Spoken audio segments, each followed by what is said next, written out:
Hi everyone, welcome to my YouTube channel. So in today's session, we will discuss a very important and interesting topic of organic chemistry that is known as stereoselective and stereospecific reactions. So in past few years, अगर आप थोड़ा बहुत notice करेंगे ना तो इस type के question से इस टाइप के टॉपिक से काफ़ी क्वेश्चंस मेड होने लगे हैं. यानी कि जरूरी नहीं डायरेक्ट इसी तरह से आए, लेकिन इसके लाइक कनेक्टेड काफ़ी क्वेश्चंस आने लगे हैं.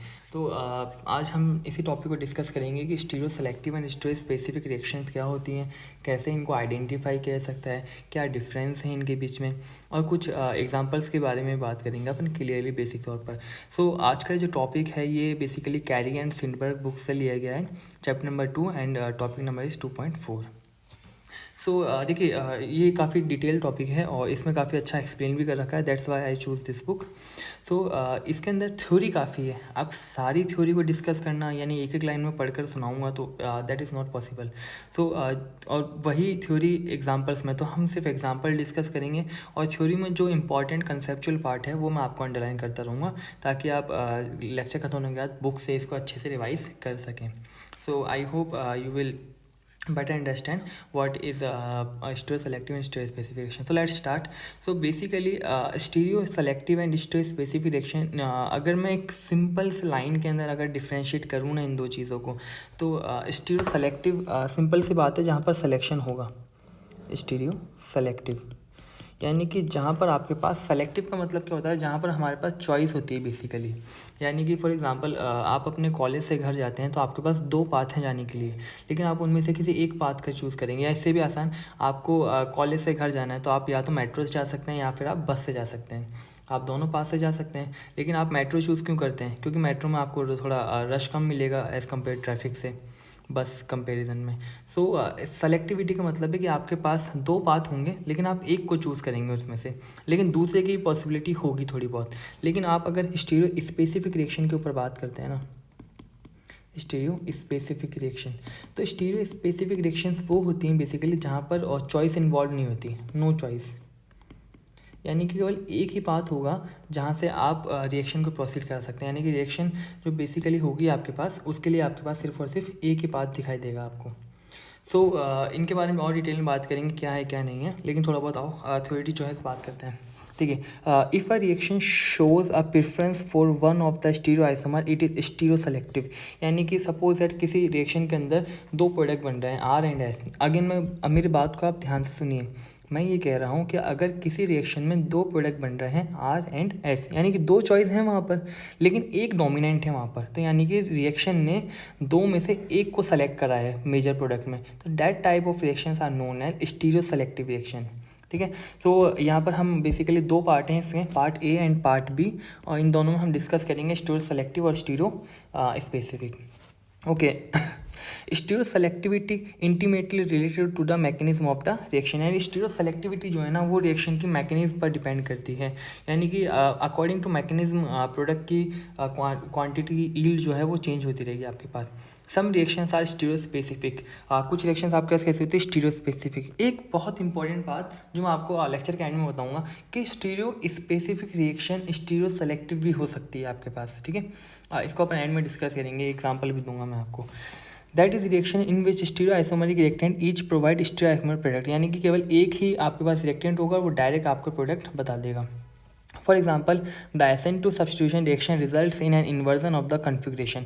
यानी कि जब आप SN2 रिएक्शन के ऊपर बात करते हैं ना, तो SN2 रिएक्शन के अंदर आपको एक कंफर्म पता है कि अगर आपका प्रोडक्ट जो लिविंग ग्रुप है अगर वो वेज के ऊपर है, तो जो अटैकिंग ग्रुप होगा, जो न्यूक्लियोफाइल होगा, वो डैश के ऊपर ही आएगा. या अगर एक जनरल वे में कहा जाए, अगर इसका कॉन्फिगरेशन R है तो इसका S आएगा. जरूरी नहीं है कॉन्फिगरेशन इन्वर्स ही हो, कॉन्फ़िगरेशन आपका प्रायोरिटीज़ के ऊपर डिपेंड करता है बेसिकली. लेकिन एक जनरल सी डेफिनेशन ये है कि अगर आपका लिविंग ग्रुप वेज पोजीशन के ऊपर है तो जो आपका न्यूक्लियोफाइल होगा वो SN2 रिएक्शन में डैश पोजीशन के ऊपर आकर लगेगा. ओके. सो अब देखिए SN2 रिएक्शन में केवल एक ही ऑप्शन है उसके पास कि इन्वर्जन ही होएगा. ऐसा नहीं है कि अब रिटेंशन की भी कुछ पॉसिबिलिटी नहीं, नो पॉसिबिलिटी. 101% क्या होगा? रिटेंशन ही होगा. अब ये जरूरी नहीं है कि यहाँ पर देखिए एक और इम्पॉर्टेंट, बच्चे अक्सर कंफ्यूज होते हैं ईल्ड के ऊपर. सपोज दैट मैंने रिएक्शन कराई और मुझे प्रोडक्ट की यील्ड मिली 85%। अब लोग ये सोचते हैं कि 85% मिली है, इसका मतलब 15% कुछ और होगा, तो ये तो स्टीरियो सेलेक्टिव रिएक्शन होगी। नहीं, 85% अगर किसी की यील्ड है प्रोडक्ट की, तो हो सकता है कि 15% कुछ बना ही ना हो, यानी कि आपने जो 100% लिया है केवल उसका 85% ही आपको प्रोडक्ट मिला है। तो स्टीरियो स्पेसिफिक रिएक्शन में आपको एक ही प्रोडक्ट देखने को मिलेगा, ये बहुत इंपॉर्टेंट बात है। लेकिन स्टीरियो सेलेक्टिव में आपको एक प्रोडक्ट मेजर मिलेगा, जबकि दूसरा प्रोडक्ट आपको माइनर फॉर्म के अंदर देखने को मिलेगा। ओके, सो आई होप एक जनरल आपके माइंड में एक पिक्चर क्लियर हो गई होगी कि स्टीरियो स्पेसिफिक की बात करेंगे तो ओनली एक ही पाथ है, पहले ही डिसाइड होगा। फॉर एग्जांपल अगर आप एलिमिनेशन बात करते हैं तो आपको पता है E2 एलिमिनेशन केवल तब ही होगी जब आपका जो रिएक्टेंट है वो कैसा होगा, आपका रिएक्टेंट एंटी फॉर्म के अंदर होगा, यानी लिविंग ग्रुप आपके दोनों कैसे होने चाहिए, एक दूसरे से एंटी पैरेलल एंटी प्लेनर होने चाहिए, ठीक है, ताकि सिग्मा और सिग्मा स्टार की जो ज्योमेट्री है वो मैच कर सके, इलेक्ट्रॉन सिग्मा से सिग्मा स्टार के अंदर इजीली ट्रांसफर हो सके। That's why let's see in examples को अपन और डिस्कस करेंगे। अभी आगे बात करते हैं। देखिए अब अपन बात करेंगे एक एक करके। पहले बात करेंगे अपन examples of stereo selective reaction, then अपन बात करेंगे examples of stereospecific reaction. हाँ देखिए, स्टीरियो सेलेक्टिव रिएक्शन है तो आप आसानी से समझ रहे हैं कि सेलेक्टिव का मतलब क्या होता है, ठीक है। इसमें मैं काफ़ी डिटेल एग्जांपल के अंदर बात करूंगा, यानी कि काफ़ी सारे एग्जांपल्स हैं, उन पर बात करेंगे। फेल्किन मॉडल को भी डिटेल में डिस्कस करूंगा मैं। 1-2 symmetric induction, 1-2, 1-3 asymmetric induction. Felkin model के 1-2 एसिमेट्रिक इंडक्शन से तो क्वेश्चन पूछे गए हैं, बट 1-3 एसिमेट्रिक इंडक्शन से अब तक नेट में क्वेश्चन नहीं पूछा गया है, तो पॉसिबल है कि वो अब पूछा जा सकता है। ओके, सो इसके ऊपर आप थोड़ा फोकस करना। Let's start. Okay, so stereo selective reaction की जो है आपके पास यहाँ पर 3 कैटेगरी दी गई हैं। पहली जो कैटेगरी है बेसिकली वो आपके पास है कैटेलाइटिक हाइड्रोजनेशन, यानी कि एल्कीन का किसी कैटलिस्ट के थ्रू रिडक्शन करवाना। ओके, अब मैं डायरेक्ट एग्जांपल्स के ऊपर बात करता हूँ। फिर देखिए पहली जो कैटेगरी है वो है आपके पास कैटेगरी ए, कैटेलाइटिक हाइड्रोजनेशन, ठीक है। अभी इनमें डिटेल में बात करेंगे। सेकंड जो कैटेगरी अपने पास वो है hydride reduction of cyclic ketone, और जो थर्ड कैटेगरी है अपने पास वो है आपके पास nucleophilic addition to acyclic ketones. Okay, देखिए अगेन ये जो टॉपिक है ना stereospecific and stereoselective, उन्हीं स्टूडेंट्स को समझ में आएगा जिन्हें बेसिक्स स्टीरियो केमिस्ट्री का आइडिया हो, यानी कि उन्हें पता हो कि कोई भी रिएक्शन की स्टीरियो केमिस्ट्री कैसे रिलेट करती है एक दूसरे से। ओके, नहीं तो अगर आपने स्टीरियो केमिस्ट्री नहीं पढ़ी, आपको नहीं पता कि why equatorially more stable than axial, तो फिर बहुत दिक्कत हो जाएंगी आपको समझने में। ओके, सो 3 कैटेगरी हैं स्टीरियो सेलेक्टिव रिएक्शन की, जो एग्जांपल में यहाँ पे एक्सप्लेन कर रखी है। पहला कैटेलाइटिक हाइड्रोजनेशन, सेकंड जो होगी आपके पास hydride reduction of cyclic ketone, और थर्ड जो होगी आपके पास nucleophilic addition to cyclic ketone. इन तीनों को एक एक करके डिस्कस करेंगे अपन।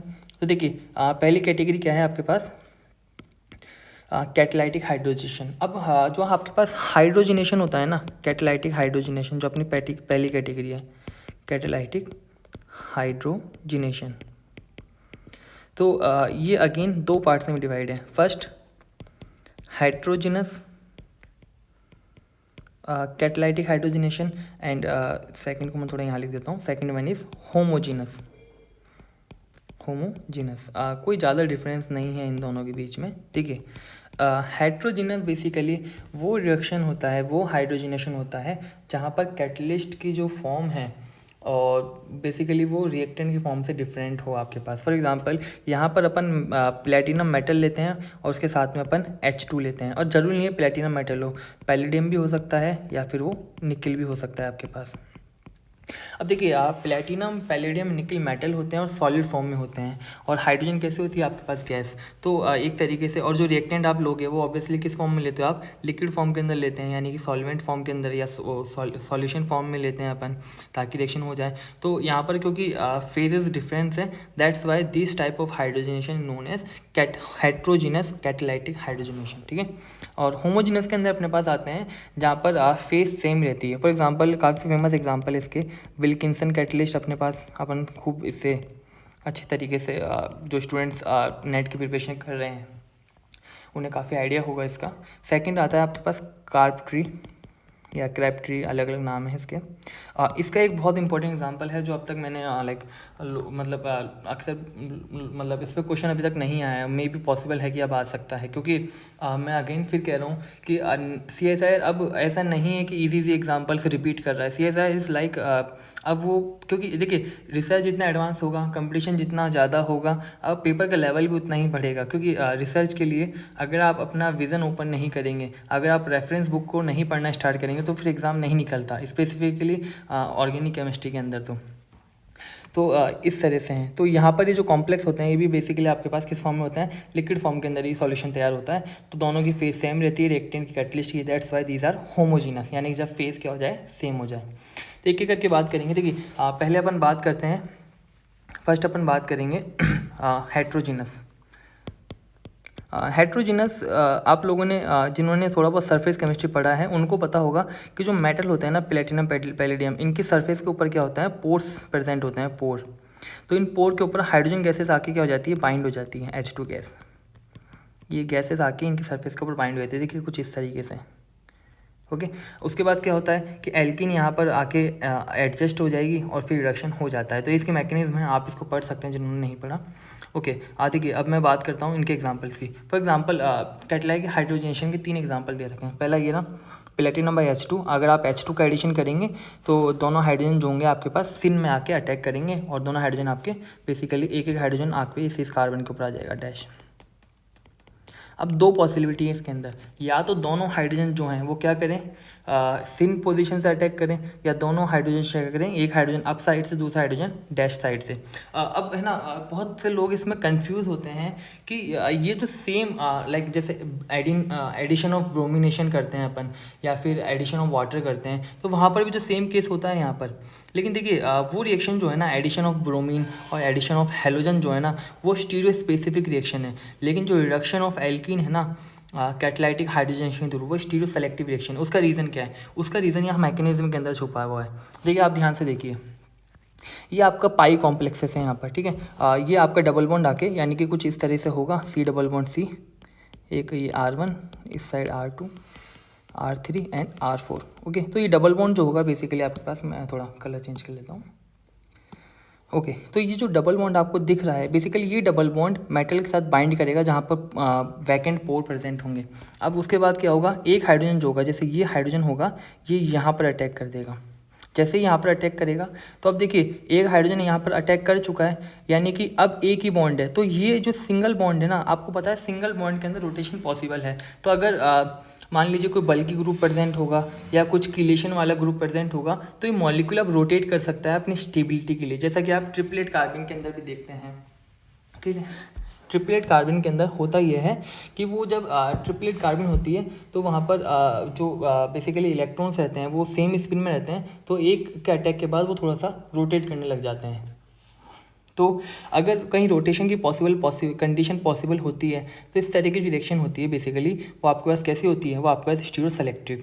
तो यहाँ पर क्योंकि ये जो कंडीशन है असल में इसकी मैकेनिज्म जो दी गई है ना, वो इसीलिए दी गई है ताकि आप एडिशन ऑफ ब्रोमीन और कैटलाइटिक हाइड्रोजनेशन में कन्फ्यूज़न ना हो। क्योंकि अक्सर एडिशन ऑफ ब्रोमीन और जब कैटलाइटिक हाइड्रोजनेशन पढ़ाया जाता है ना, तो इन दोनों को ही टीचर जो है ना वो कह देते हैं कि दोनों में सिन एडिशन होगा। नहीं, ऐसा केस नहीं है कि हमेशा ही सिन एडिशन हो। इसका एग्जांपल मैं दूंगा कि कैटलाइटिक हाइड्रोजनेशन के अंदर एंटी एडिशन की पॉसिबिलिटीज़ हैं। देखिए अगेन देखिए यहाँ पर सिन एडिशन हुआ है, 70 to 85% आपको ये प्रोडक्ट मिलेगा। यहाँ पर भी सेम ये जो एल्कीन है इन दोनों के एक एक हाइड्रोजन, लेकिन यहाँ पर जो एक मेजर मिलेगा आपको 90% ज़्यादा, उसके रीजन है OH जो है ना, OH वो आपके क्या है, वेज पोजीशन के ऊपर है। जो दोनों हाइड्रोजन यहाँ पर अटैक करेंगे ना वो वेज पोजीशन से आएंगे और प्रोडक्ट जो है वो कुछ इस तरह से मिलेगा आपको, यानी कि इस कार्बन के ऊपर आपके पास क्या आएगा, वेज पोजिशन के ऊपर हाइड्रोजन आ जाएगा। तो जो CH2 है वो कहाँ चला जाएगा, डैश के ऊपर, और एक हाइड्रोजन कहाँ जाएगा, CH2 के पास, तो ये CH2 CH3 में कन्वर्ट हो जाएगा और OH आपका अबोव है और ये आपके पास CH आइसोप्रोपाइल ग्रुप है।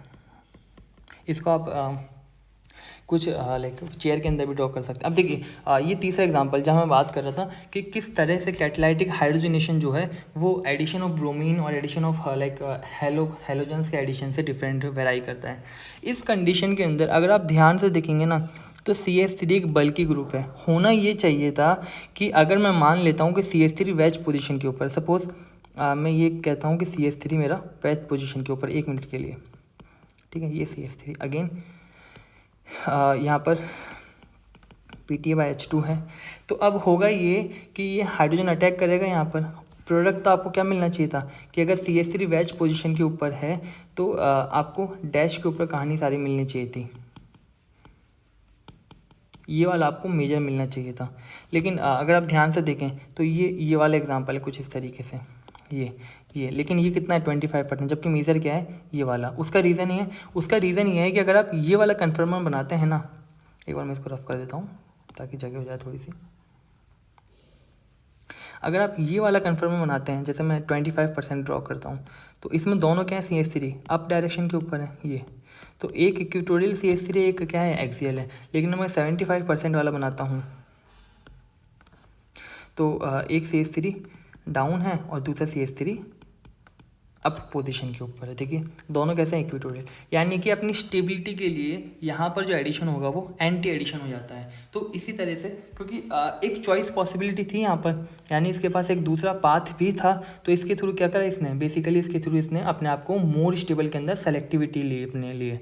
तो अगेन देखिए उसके अलावा ये सारे ठीक है कंसेप्ट हैं पीछे इसके, लेकिन यहाँ पर एक प्रोडक्ट आपको ये मिल रहा है जबकि दूसरा प्रोडक्ट आपको ये दिखाई दे रहा है। जबकि एडिशन ऑफ हेलोजेंस के अंदर जो अपन स्टीरियो स्पेसिफिक में बात करेंगे वहाँ पर सिर्फ और सिर्फ एक ही प्रोडक्ट देखने को मिलेगा आपको, दूसरा प्रोडक्ट आपका होगा ही नहीं। ओके, सो ये आपके पास था कैटालिटिक हाइड्रोजनेशन। इसको थोड़ा और डिटेल में अपन डिस्कस करते हैं। देखिए ये मैंने आपको बताया मैकेनिज्म है इसकी।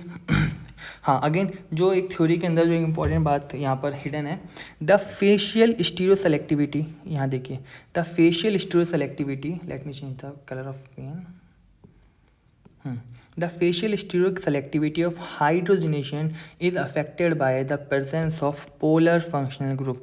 यानी कि अगर आपके पास फंक्शनल ग्रुप कैसा है, पोलर है नेचर के अंदर, तो बेसिकली वो क्या कर सकता है, जो मोड ऑफ एब्जॉर्प्शन है उसको अफेक्ट कर सकता है। ठीक है, देखिए इसका एक बेस्ट एग्जांपल जो है यहाँ पर दे रखा है आप लोगों को, ये रहा। अगर X जो है आपका वो CH2OH है, X क्या है आपका CH2OH है, तो यहाँ पर जो ये है यानी कि जो अटैक हो रहा है वो X की डायरेक्शन से हो रहा है, यानी कि X क्या है आपका CH2OH है। तो OH क्या है, किलेटिंग ग्रुप है, OH कैसा है, एक पोलर ग्रुप है। तो H2 का एडिशन भी इस एल्किन के ऊपर कैसा होगा, उसी डायरेक्शन से होगा जिस डायरेक्शन में CH2OH ग्रुप लगा हुआ है। तो CH2OH ग्रुप वेज के ऊपर है, तो आपको जो दोनों हाइड्रोजन अटैच होंगे यहाँ पर वो भी किस डायरेक्शन में होंगे, वेज के ऊपर अटैक होंगे। लेकिन अगर ग्रुप कैसा है आपका नॉन पोलर है, CO2CH3 की तरह, तो बेसिकली आपको क्या मिलेगा 85%, यानी कि डैश के ऊपर से अटैक हो। क्यों, क्योंकि CO2CH3 क्या है, नॉन पोलर ग्रुप है, तो जो कैटलिस्ट है वो बेसिकली इस नॉन पोलर ग्रुप के साथ क्या इंट्रैक्शन शो नहीं करेगा, तो इस तरीके से ये बल्कि ग्रुप की तरह वर्क करेगा। और जैसे ये बल्कि ग्रुप की तरह बिहेव करेगा तो इस एल्किन के ऊपर जो एडिशन है वो इस CO2CH3 के जस्ट अपोजिट स्टीरियो से होगा, यानी अगर ये वेज के ऊपर है तो आपके पास जो अटैक होगा वो डैश वाला प्रोडक्ट मेजर मिलेगा आपको।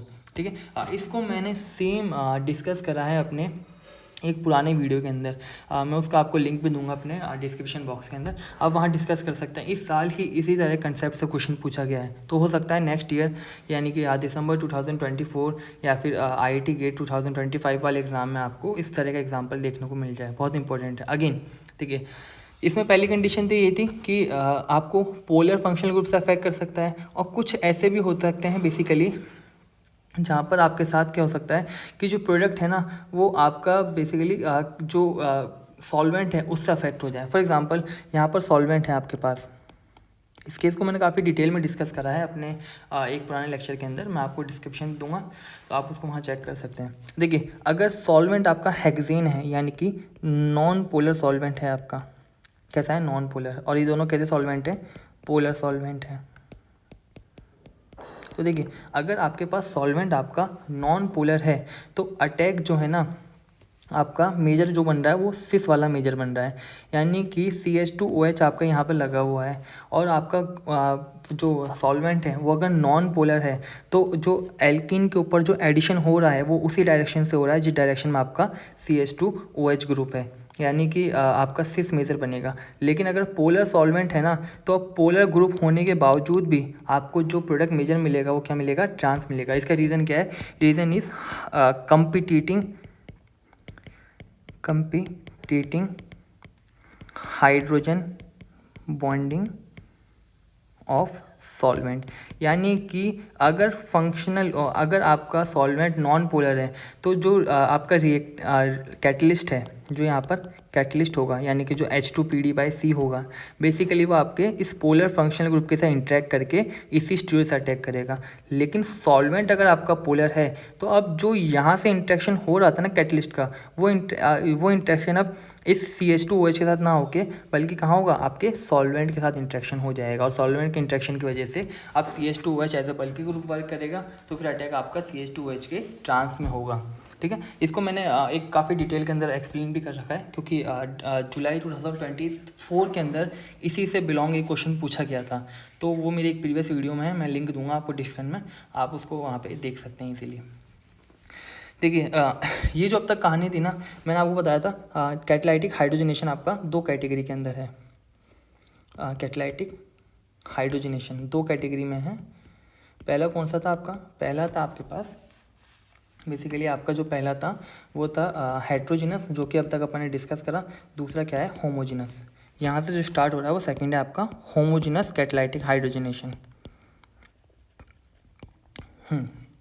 अब देखिए होमोजिनस में आपको यहाँ पर 3 कैटलिस्ट दे रखे हैं, इनमें से 2 तो काफ़ी फेमस हैं। जो ए कैटलिस्ट है ना, इसका नाम है विल्किंसन कैटलिस्ट।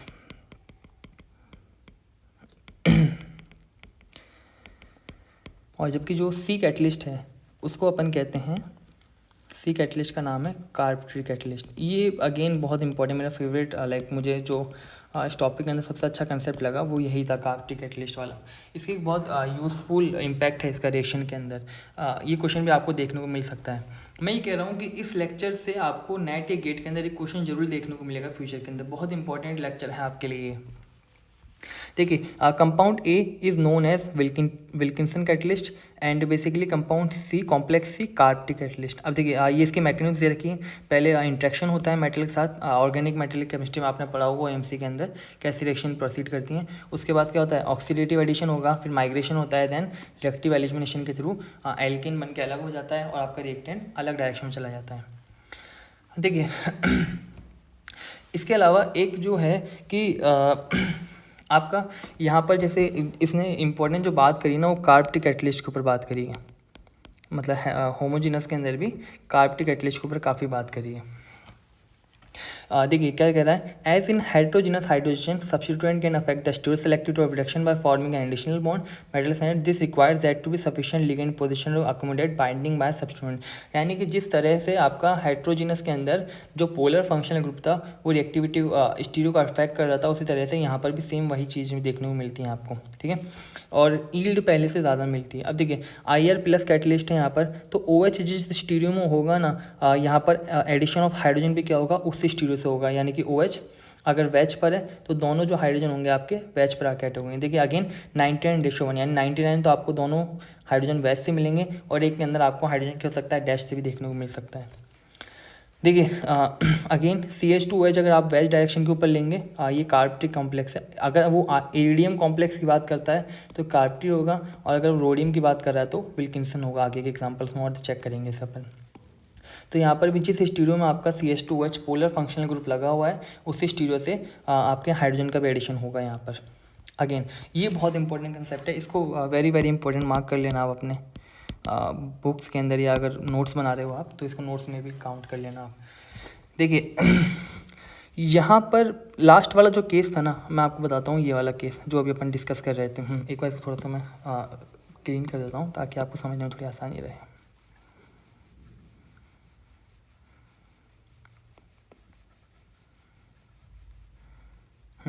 देखिए जो लास्ट वाला केस था ना, बेसिकली आपके पास उसके अंदर क्या हो रहा था कि जो पोलर फंक्शनल ग्रुप था ना CH2OH, अगर पोलर फंक्शनल ग्रुप लगा हुआ है, देखिए ये कौन सा था, ये था आपके पास हेट्रोजिनस कैटलिस्ट हाइड्रोजनेशन, हेट्रोजिनस। ठीक है, अभी अपन होमो के ऊपर मैं कंपैरिजन करूँगा सेम केसेस का। ठीक है। अगर आपके पास X जो है यानी कि जो आपके पास पोलर फंक्शनल ग्रुप है CH2OH, तो आपका सिन जो है ना वो मेजर बन रहा था। लेकिन अगर फंक्शनल ग्रुप यानी कि X जो है वो नॉन पोलर है आपके पास, कैसा है, नॉन पोलर यानी CO2CH3 टाइप है, तो आपको ट्रांस जो है वो मेजर मिल रहा था। But in the case of carb tree यानी कि अगर आपके पास क्या है, हेट्रोजीनस होमोजीनस कैटालाइटिक रिडक्शन हो रहा है आपके पास, यानी कि कार्ब ट्री वाले केस के अंदर अगर functional group non polar type भी यानी कि CO2CH3 COCH3 OCH3 इस तरह से, यानी कि जिनमें सिर्फ और सिर्फ एक ऑक्सीजन अवेलेबल हो, तो भी अटैक उसी डायरेक्शन से होगा जिस डायरेक्शन में आपका X लगा हुआ है। यानी कि अगर X आपका इनमें से कुछ भी है, तो जिस डायरेक्शन में आपका X लगा होगा उसी डायरेक्शन से आपका फंक्शनल ग्रुप यानी कि जो एडिशन है उसी डायरेक्शन से होगा।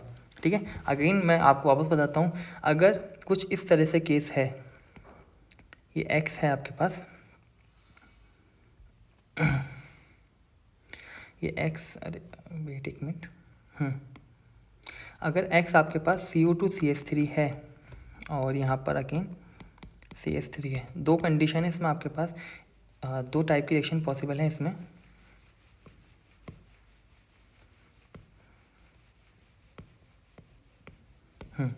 फर्स्ट ये कि आप H2PDC यूज़ करें, ठीक है, या सेकंड ये कि आप कार्ब ट्री कॉम्प्लेक्स यूज़ करें, कार्ब ट्री यानी कि इरिडियम का कॉम्प्लेक्स जहाँ पर ऑक्टेडाइन लगा होता है। तो अगर आप कार्ब ट्री कॉम्प्लेक्स यूज़ करें, इसको मैं वेज डायरेक्शन के ऊपर ले लेता हूँ, ओके, CO2CH3 को। तो अगर आप H2PDC यूज़ करेंगे ना, तो जो प्रोडक्ट मिलेगा आपको वो बेसिकली अपोजिट स्टीरियो से मिलेगा CO2CH3 की, यानी CO2CH3 अगर वेज के ऊपर है तो जो एडिशन ऑफ हाइड्रोजन होगा वो किससे होगा, डैश साइड से होगा H, और वेज के ऊपर कौन होगा, CH3। क्योंकि जो हेट्रोजिनस रिडक्शन होता है वहाँ पर जो H2PDC है उसका इंट्रैक्शन CO2CH के साथ नहीं हो पाता, तो CO2CH3 एज ए बल्कि ग्रुप वर्क करता है। लेकिन अगर कार्ब ट्री कॉम्प्लेक्स है यानी कि इरिडियम प्लस का कॉम्प्लेक्स है ऑक्टेडाइन के साथ में, कार्ब ट्री या विल्किंसन लाइक कैटलिस्ट हैं, नॉट विल्किंसन, सिर्फ और सिर्फ यहाँ पर कार्ब ट्री की इन्फॉर्मेशन है, तो मैं विल्किंसन के ऊपर कमेंट नहीं करूँगा। विल्किंसन जो है वो बेसिकली नॉर्मल ही रिएक्शन देता है जहाँ तक मैंने पढ़ा है, और प्रीवियस ईयर में उसके एग्जाम्पल ही पूछे गए हैं। तो अगर क्रैब ट्री आपके पास कॉम्प्लेक्स है यहाँ पर, तो क्रैब ट्री के अंदर बेसिकली जिस स्टीरियो के अंदर CO2CH3 दे रखा है उसी स्टीरियो से आपके पास अटैक होगा, यानी कि आपका जो मेजर प्रोडक्ट होगा वो हाइड्रोजन आपके दोनों वेज से अटैक करेंगे, क्योंकि आपका CO2CH3 भी कहाँ पर है, वेज के ऊपर ही है। तो ये मेजर डिफरेंस है homogeneous and heterogeneous catalytic hydrogenation के अंदर। देखिए डायरेक्टेड वाला है, यानी कि जहाँ पर प्रोडक्ट आपको हाइड्रोजन वेज के ऊपर, यानी जहाँ पर एक्स वहीं पे मिल रहा है वो आपको हमेशा मेजर के अंदर मिलेंगे। इस वाले केस के अंदर 50-50 है, यानी कि दोनों में इक्वल अमाउंट मिलेगा। लेकिन फिर भी यहाँ पर बेसिकली मेजर केसेस के अंदर आपको क्या देखने को मिलेगा कि प्रोडक्ट आपका कौन सा मेजर है जहाँ पर डायरेक्टिंग ग्रुप की तरह बिहेव कर रहा है, यानी कि स्टीरियो डायरेक्ट उसी रेशो में उसी साइड से है जहाँ पर आपका एक्स लगा हुआ है। ओके, अगेन अब ये तो था आपके पास। अब देखिए यहाँ पर अगर OH आपका क्या है, डैश के ऊपर है, तो हाइड्रोजन का अटैक कहाँ पर होगा, डैश के साथ ही होगा। ये रोडियम कैटलिस्ट है, यहाँ पर भी सेम वही कहानी है, जिसमें आपका फंक्शनल ग्रुप OH टाइप होगा या पोलर टाइप होगा, तो आपका जो हाइड्रोजन का अटैक है उसी स्टीरियो से होगा। यानी कि अगर दोनों साइड में जो आपके OH हैं अगर वो डैश साइड के ऊपर हैं, तो बेसिकली आपका जो हाइड्रोजन अटैक करेंगे वो भी कहाँ होंगे, डैश साइड के ऊपर जाएंगे। देखिए CH3 बैच पे कब जाएगा, जब दोनों हाइड्रोजन कहाँ जाएंगे, डैश पोजीशन के ऊपर जाएंगे। ओके, अगेन 1-3 के अंदर भी सेम वही कहानी है। अगर OH आपका कहाँ है, वेज के ऊपर है, तो जो कैटलिस्ट भी है, कैटलिस्ट भी कौन सा है, रोडियम कॉम्प्लेक्स वाला, तो अगर OH कहाँ है आपका, वेज के ऊपर है, तो हाइड्रोजन का अटैक भी कहाँ होगा, आपके वेज पोजीशन से ही होगा। ओके, सो अगेन ये इंपॉर्टेंट कंसेप्ट है। बस सारे नॉर्मल कंसेप्ट है, बस एक क्रैब ट्री वाला ध्यान रखना, वहाँ पर CO2CH3 OCH3 लाइक केसेस के अंदर भी किलेशन पॉसिबल हो पाता है। देखिए ये उसके मैकेनिज्म दे रखी है। ऑक्सीजन बेसिकली रोडियम कॉम्प्लेक्स के साथ रिएक्शन करता है, फिर हाइड्रोजन यहाँ अटैक कर देगा, और यहाँ क्योंकि हाइड्रोजन जैसे यहाँ अटैक करेगा H- की फॉर्म में, ये नेगेटिव इधर आएगा, और ये नेगेटिव क्या करेगा, आपके रोडियम के साथ बॉन्ड बना लेगा। ओके, तो ये इसके मैकेनिज्म है, उसको आप चेक कर सकते हैं। तो ये अपना पहला केस था 3 केसेस में से, यानी स्टीरियो सेलेक्टिव में अपन को 3 पार्ट पढ़ने हैं। पहला catalytic hydrogenation. Catalytic hydrogenation 2 type में है, हाइड्रोजिनस, होमोजेनस, ठीक है, उन दोनों काफ़ी डिटेल में डिस्कस करा है। सेकंड है hydric reduction of cyclic ketone. Okay अगर हाँ साइक्लिक कीटोन्स के ऊपर बात होती है ना, तो इसके ऊपर मैंने एक डिटेल लेक्चर बनाया है साइक्लिक कंपाउंड्स के ऊपर। जितने भी साइक्लिक कंपाउंड्स हैं उनके ऊपर मैंने काफ़ी डिटेल लेक्चर बनाया है। इसका लिंक भी मैं आपको एक अपने डिस्क्रिप्शन बॉक्स के अंदर दूंगा, उसको भी आप ज़रूर देखना। ओके ठीक है। देखिए इसके अंदर ज़्यादा कोई रॉकेट साइंस वाली बात नहीं है, सिंपल सी बात डिपेंड करती है आपके रिएक्टेंट के जो रिएजेंट आप ले रहे हो। यानी कि अगर आप NaBH4 LiAlH4 यानी कि अगर आप नॉन स्टेरिक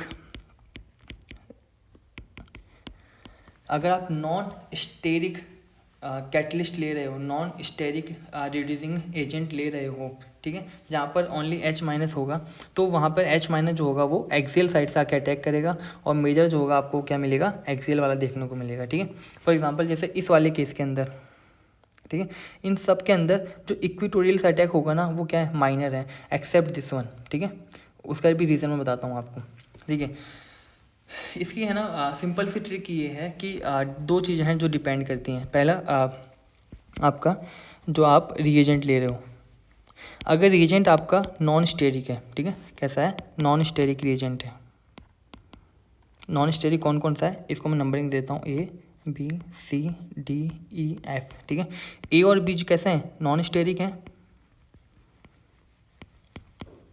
और स्टेरिक कौन कौन सा है इनमें से, स्टेरिक है आपके पास C, D, E और F।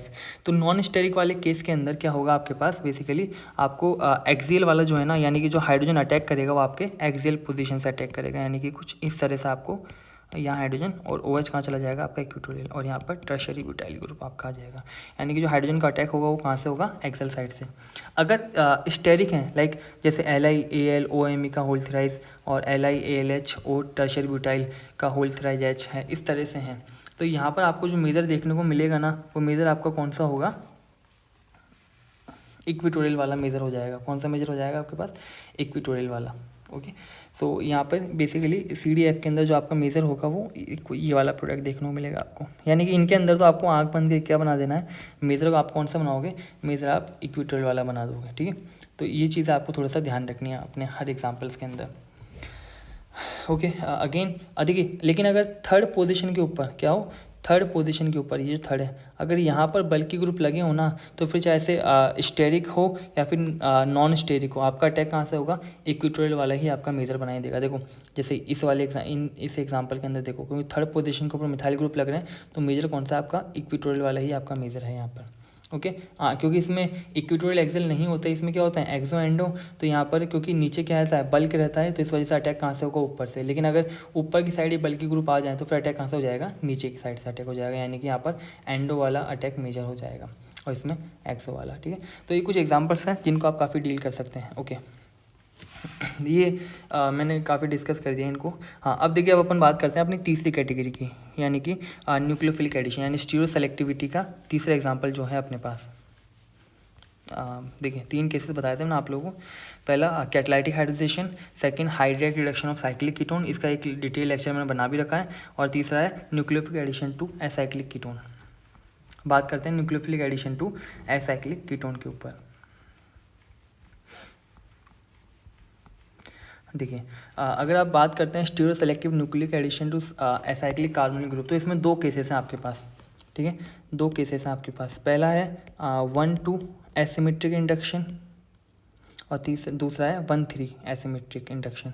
दोनों का मैं आपको एग्जांपल दे देता हूँ। फॉर एग्जांपल एक केस के अंदर तो कुछ इस तरह से कहानी है आपके पास कि CH3 और यहाँ पर C2H5, और एक केस के अंदर C+O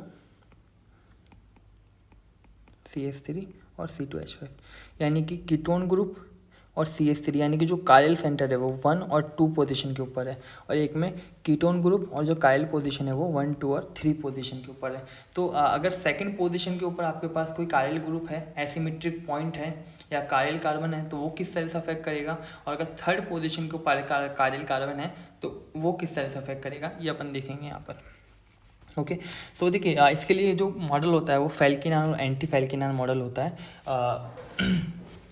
देखिए फेल्किनान और एंटी फेल्किनान मॉडल काफ़ी इजी होता है। अगर आप लोग चाहें तो आप कमेंट कर सकते हैं, मैं इसके ऊपर एक डिटेल वीडियो बना दूंगा फेल्किनान और एंटी फेल्किनान मॉडल के ऊपर। चलिए ठीक है, मैं थोड़ा सा एक्सप्लेन कर देता हूँ क्या होता है। देखिए इसको वैसे जो मेथड होता है वो 2 तरह से चीज़ें डिपेंड करती हैं आपकी। पहला जो रहता है वो रहता है फैल्किनान और सेकंड रहता है एंटी फैल्किनान। एंटी फैल्किनान को पहचानने का सिंपल सा मेथड ये है कि यहाँ पर एक हेट्रो ग्रुप लगा होगा, हेट्रो ग्रुप, जबकि यहाँ पर नॉर्मल एल्काइल ग्रुप होंगे आपके पास। कायरल सेंटर के ऊपर सिर्फ और सिर्फ क्या होंगे, एल्काइल ग्रुप। कायरल कार्बन के ऊपर सिर्फ और सिर्फ क्या होंगे, एल्काइल ग्रुप, जबकि यहाँ पर कायरल कार्बन के ऊपर आपके पास हेट्रो ग्रुप होंगे, ऑक्सीजन नाइट्रोजन इस तरह से। देखिए फॉर एग्जांपल जैसे इस तरह से है आपके पास, यहाँ पर मैं आइसोप्रोपाइल ग्रुप लगा देता हूँ और ये CH3 है, यहाँ पर डैश पर हाइड्रोजन है और ये C2H5 है, ठीक है। सो और एक मैं ले रहा हूँ अगेन OIPR और यहाँ पर OH है और डैश डैश डैश हाइड्रोजन है और ये C2H5 है। अब इसमें भी 2 केस हो जाते हैं सेकंड वाले के अंदर भी आपके पास। 2 कौन कौन से होंगे, 2 होंगे। पहला होगा आपके पास यहाँ पर जो केस होगा फर्स्ट, वो आपके पास होगा किलेटिंग और सेकंड होगा वो नॉन किलेटिंग होगा, ठीक है। तो टोटल फैल्किनान मॉडल के 3 केस होते हैं। पहला नॉर्मल कायल कार्बन वाला जहाँ पर ओनली एल्काइल ग्रुप हो, सेकंड जहाँ पर किलेटिंग हो और थर्ड जहाँ पर नॉन किलेटिंग हो। अब देखिए इसको अगर मैं ऐड करूँगा तो काफ़ी लंबा वीडियो हो जाएगा, फिर मैंने आपको एक हल्का सा इंट्रोडक्शन दे दिया है। अगर आपको इसकी ट्रिक जाननी हो कि कैसे इसको शॉर्ट में सॉल्व करा जा सकता है तो वो भी मैं आपको बता दूंगा। आप कमेंट सेक्शन में अपना जो कमेंट है वो ड्रॉप कर सकते हैं, ओके। तो देखिए फैल्किनान मॉडल आप यूज़ करते हैं, कुछ इस तरह से उसकी मैकेनिज्म होती है, यहाँ पर डिटेल में दे रखा है। देखिए फैल्किनान मॉडल तो ठीक है हर जगह मिल जाएगा। जो इम्पोर्टेंट है ना, जो मुझे इस बुक में काफ़ी इंपॉर्टेंट लगता है वो है केस ऑफ 1,3 एसिमेट्रिक इंडक्शन। यानी कि ये जो है ना, जहाँ पर कीटोन ग्रुप और जो कायल सेंटर है वहाँ पर 1,3 का रोल हो, तो उसको कैसे सॉल्व कर सकते हैं आप। देखिए ये बहुत इंटरेस्टिंग टॉपिक है मेरा। इन 2 स्ट्रक्चर को देखिए, ये पहली रिएक्शन का है फर्स्ट और ये सेकेंड रिएक्शन का है सेकेंड। ये जो ग्रुप है ना ये वाला, इसको OSIR3 भी कहते हैं अपन, OSIR3, ठीक है। यहाँ एक प्रोटेक्टिंग ग्रुप होता है एल्कोहल को प्रोटेक्ट करने का। ये देखिए बनाना कैसा होता है, सिंपल सी कहानी जो है वो मैं आपको बता देता हूँ। C डबल बॉन्ड O, ठीक है, और जो यानी कि जो आपका कीटोन है और उसके जस्ट एंटी 180 डिग्री के ऊपर आप दूसरा ग्रुप IPR लगा दो, आइसोप्रोपाइल ग्रुप। ये ग्रुप कौन सा है आपका, आइसोप्रोपाइल ग्रुप है, ओके। अब अगेन देखिए 2 हाइड्रोजन है आपके पास, उसके पास वाले कार्बन को देखिए ये इस तरह से CH3 IPR, ये CH2, इसके पास 2 हाइड्रोजन है और तीसरी तरफ क्या लग रहा है, कायल कार्बन, यानी कि CH3 और एक डैश के ऊपर हाइड्रोजन होगा आपके पास और इधर क्या होगा आपका एल्काइल ग्रुप। अब देखिए ये जो कायल कार्बन वाला कार्बन है ना, इसके ऊपर सबसे ज़्यादा बल्कि ग्रुप कौन है, क्या CH3 बल्कि है, नहीं, बल्कि CH3 से ज़्यादा बल्कि कौन है, R वाला। यानी इस R को अपन को डैश पे लेके जाना है, पीछे लेके जाना है, ताकि ये ज़्यादा बल्क शो ना करें, ओके। तो अब देखिए 2 हाइड्रोजन आप लोगों को लगाने हैं बेसिकली। तो 2 हाइड्रोजन देखिए, एक हाइड्रोजन ये रहा आपका और एक हाइड्रोजन आपका ये रहा, ठीक है। 2 हाइड्रोजन आपके आ गए और अब जो ये दोनों हाइड्रोजन मैंने लगा दिए यहाँ पर, एक हाइड्रोजन ये रहा पीछे वाले कार्बन से, एक हाइड्रोजन ये रहा। अब बारी है इस ग्रुप की। इस ग्रुप को मैं यहाँ पर परपेंडिकुलर लेके जा रहा हूँ। बल्कि ग्रुप हमेशा कहाँ जाता है फैल्किनान मॉडल में, परपेंडिकुलर ही जाता है हमेशा, यानी कि इसके जो C डबल बॉन्ड हो IPR इसके 90 डिग्री के ऊपर जाता है। अब 90 डिग्री के ऊपर भी यहाँ तो अपन डायरेक्ट अगर 1-2 वाला होता, यानी नॉर्मल फैल्किनान होता, तो यहाँ पर उस ग्रुप को लगा देते अपन, लेकिन कोई नॉर्मल नहीं है तो यहाँ पर अपन को उसको शो करना पड़ेगा। यानी कि अब क्या होगा, यहाँ पर जो सबसे ज़्यादा बल्कि ग्रुप है, यानी इन 3 ग्रुप में CH3 हाइड्रोजन और R ग्रुप, इधर देखिए ऊपर CH3 हाइड्रोजन और R ग्रुप, इन तीनों में सबसे ज़्यादा बल्कि ग्रुप कौन होगा, R। तो R को तो आप कहाँ ले जाइए, डैश के ऊपर, और CH3 और HO कहाँ ले जाइए आप, वेज के ऊपर।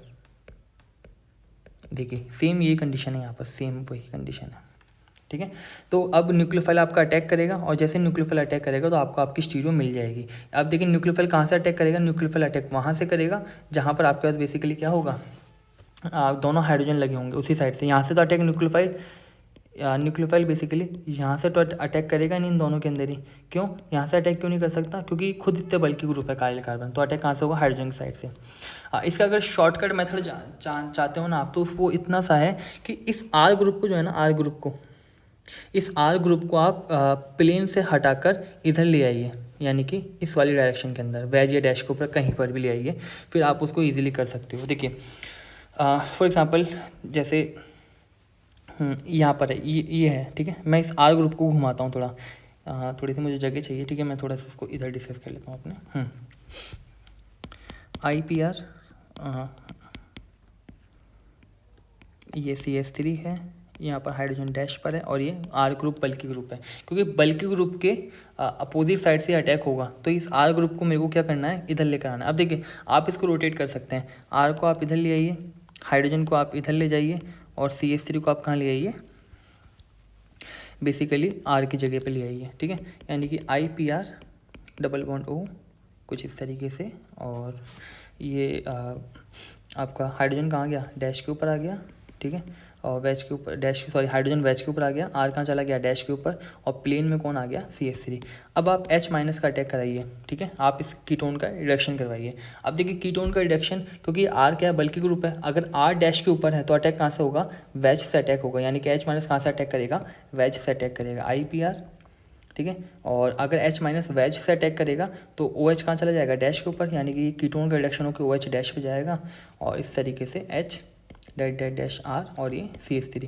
अब वही इनको वापस से जैसा आपने 180 पे रोटेट करा था, क्योंकि 180 डिग्री की रोटेशन क्या होते हैं, अलाउड होते हैं, तो इनको वापस 180 के ऊपर आप रोटेट कर सकते हैं, ठीक है। तो यानी कि इसको इधर ले जाइए, इसको इधर और इसको इधर, तो आपको कुछ इस तरह का प्रोडक्ट देखने को मिल जाएगा। R वैच के ऊपर CH3 और डैश के ऊपर हाइड्रोजन, और ये जो कीटोन ग्रुप है ये कन्वर्ट हो जाएगा आपका किसके अंदर, ये यहाँ पर हाइड्रोजन, और डैश के ऊपर क्या आ जाएगा, OH। और यही तो हमारे को प्रोडक्ट मिला है बेसिकली, यहाँ पर देखिए यही तो हमारा प्रोडक्ट है, ठीक है।